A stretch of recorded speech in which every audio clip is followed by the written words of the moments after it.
It was one of those winter mornings where the sky looked like cold steel, where the wind didn't just blow, it cut.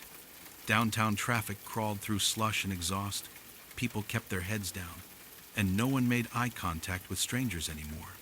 Not in this city. Not anymore. On the corner of Maple and 3rd, huddled beside the brick wall of the old railway station, sat a homeless man wrapped in a faded army green jacket. His beard was long, his hands cracked, and his boots looked like they had walked through every season of pain a human could endure. To most people passing by, he was just another homeless man. Invisible, forgettable, disposable. But what they didn't see was the story stitched into every crease of that jacket. Officer Daniel Cross saw him. Or rather, saw the problem. Calls had come in. Homeless man harassing pedestrians. Homeless man blocking the walkway. Homeless man causing a disturbance. In a city like this, those calls were routine. Daniel pulled his squad car into the curb, lights snapping once, quick and controlled. He was known on the force for being firm, focused, and by the book, the kind of officer who didn't let emotion interfere with procedure. He stepped out, boots crunching against salt and ice. He approached the man on the ground. "Sir, I need you to stand." No response. "Sir." Still nothing. This time, Daniel placed a firm hand on the man's shoulder. The man flinched, eyes opening slowly like someone waking up from a life that hadn't stopped hurting. His eyes were blue, shockingly blue, and full of quiet years. Not rage, not confusion, just wait. He spoke softly, almost apologetically. "I wasn't bothering nobody, officer. But the calls said disturbance. And policy said relocation. Sir, you need to move along. This is city property." The man nodded weakly and tried to stand, but his legs trembled and collapsed under him. He fell hard onto the cold concrete. People walked around him like he was spilled trash. Not one hand reached out. Daniel sighed annoyance more than sympathy and reached for his cuffs. "If you can't move on your own, I'll have to bring you in." The man didn't fight, didn't argue, didn't even lift his head. He just held out his hands, almost like he'd been cuffed before, like he expected it. Daniel pulled his wrists together, then froze. There, pinned to the left side of the man's jacket, dull from time but unmistakable, was a military service ribbon.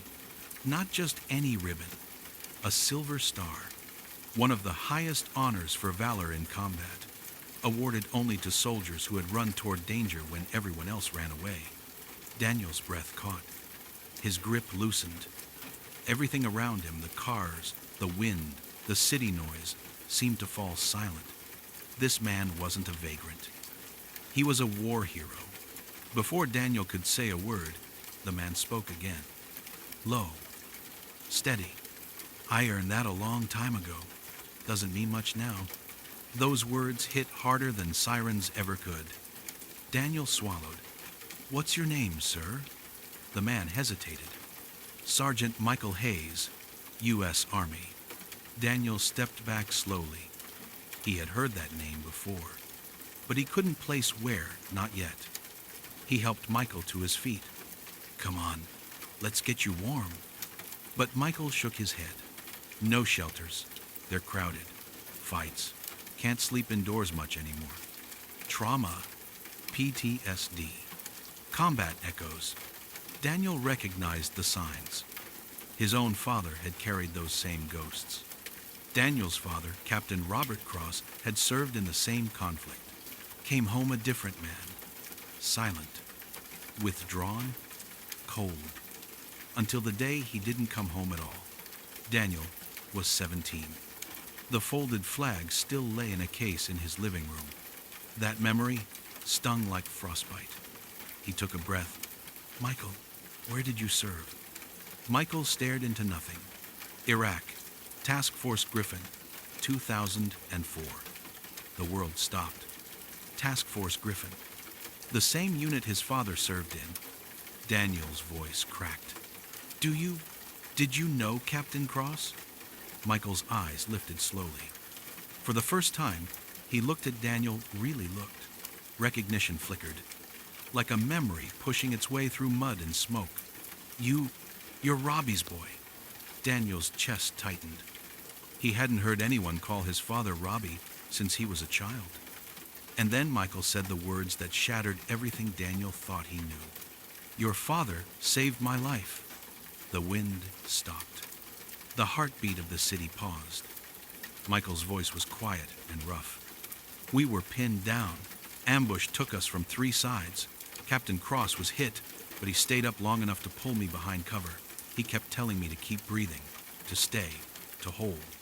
He protected me when nobody should have been able to. Daniel's hands were trembling. My father, he never talked about. No, he wouldn't. Michael's gaze drifted downward. Men like him carry the weight so others don't have to.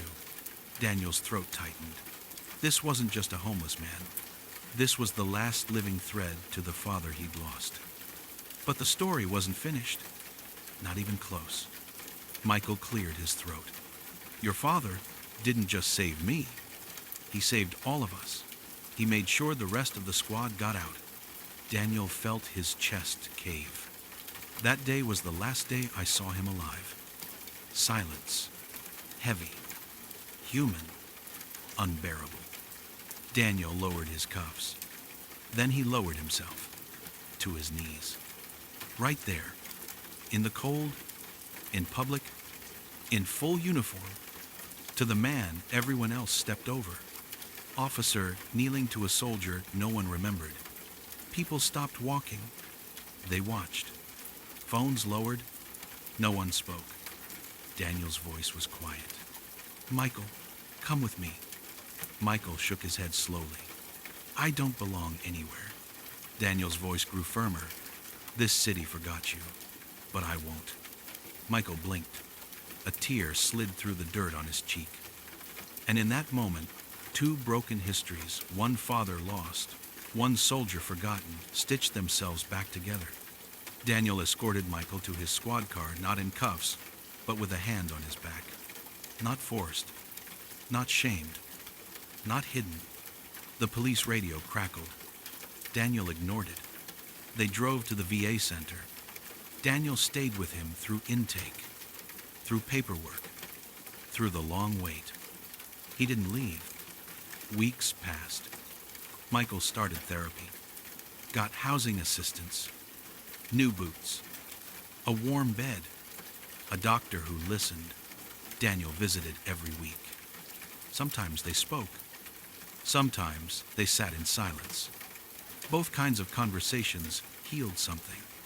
Months later, on Memorial Day, Daniel stood with Michael at the Veterans Memorial Park. Michael placed his hand on Captain Cross's engraved name. His voice was steady. I told him I'd watch out for his boy. Daniel placed his hand beside his. And you are. People walked by and saw 2 men standing. Not officer and homeless man. Not ranks. Not pasts. Just 2 lives connected by sacrifice and memory. And from that day, Daniel understood something. Heroes don't always come home celebrated. Sometimes they come home forgotten. And sometimes it takes one moment, one human recognition to bring them back into the world again.